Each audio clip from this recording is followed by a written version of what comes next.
আমার জন্য সকলে দোয়া করবেন।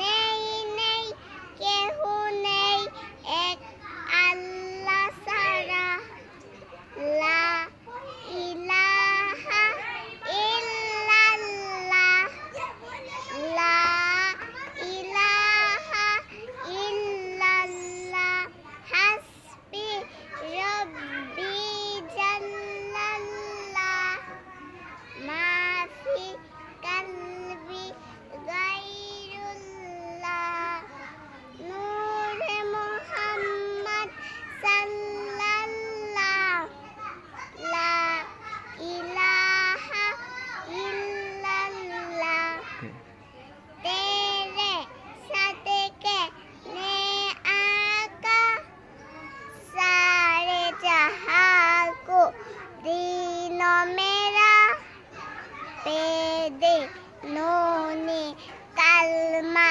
पढ़ा, ला इलाहा इल्लल्लाह।